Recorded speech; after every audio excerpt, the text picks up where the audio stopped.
Bon, est-ce que vous aimez les chauves? Bizarre comme question, hein, mais est-ce que vous aimez les chauves, Saitama, tout ça? Bon, là, ça sera pas ça. Mais on va parler d'un chauve. Une fois de plus, on constate que les chauves sont les plus forts. Et d'un autre anime qui n'a rien à voir avec des chauves. Et voilà. Mais bon, hein, vous avez compris le principe? Donc les gars, prenez place, comme d'habitude, vous savez, un petit popcorn sucré, ça fait la différence. Et sans plus attendre, directement, let's go. Donc en fait, suite à un mystérieux appel, en fait, de base, un auteur de bande dessinée va en fait se réincarner dans son propre manhwa, dans la peau de Wang Xiaoming, un personnage secondaire chauve, tout simplement. Il va être propulsé dans un monde qu'il a lui-même créé. Il se retrouve confronté à ses propres règles, ses propres incohérences et surtout aux dangers qu'il n'avait jamais réellement pris au sérieux en tant qu'auteur. Il va y avoir des situations absurdes, des moments de tension, des retournements inattendus, beaucoup de fights, beaucoup de fights. Et du coup, il va devoir survivre dans cet univers où il n'est plus le créateur mais un simple pion. Et c'est ça qui est intriguant les gars, c'est ça qui est intéressant. Franchement, l'anime, les fights sont magnifiques. Franchement, c'est stylé. C'est un anime chinois les gars, donc c'est pas un anime japonais, c'est un anime chinois. Donc le nom de l'anime c'est Yun Ling Shi. Ou Baking, plutôt Baking. Hein. Nous sommes dans un genre action, aventure, fantasy, romance. L'anime a été diffusé le 26 février 2026, hein, donc il n'y a pas si longtemps que ça. Il y aura un nombre total d'épisodes de 18 normalement si je ne me trompe pas. Et l'anime est disponible en voice TFR sur ADN. Voilà, tout simplement les gars. Franchement, l'anime est cool, donc je vous le conseille. Franchement, foncez.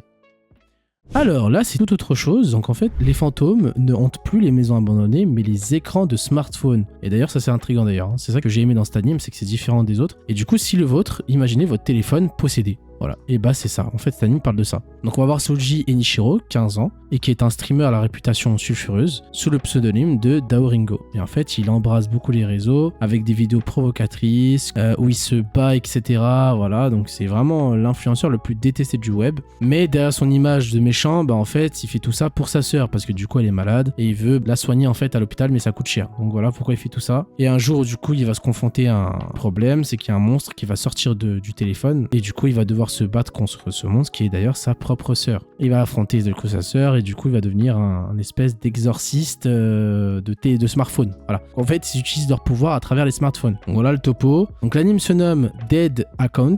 Nous sommes dans un genre shonen, action, surnaturel et drame. L'anime est sorti le 10 janvier 2026. Il y aura un nombre total d'épisodes de 12. L'anime est disponible en voice TFR et en VF sur Crunchyroll. Donc ceux qui aiment la VS, voilà, vous êtes servis. Le sujet d'animation, Synergie SP. Franchement, il n'y a rien à dire. L'animation, elle est cool. Il n'y a rien à dire. Voilà les gars, ce sera tout pour cette vidéo. N'oubliez pas de liker, commenter, vous abonner. Ça m'aide énormément et je vous remercie. Et je vous dis à la semaine prochaine pour une nouvelle vidéo.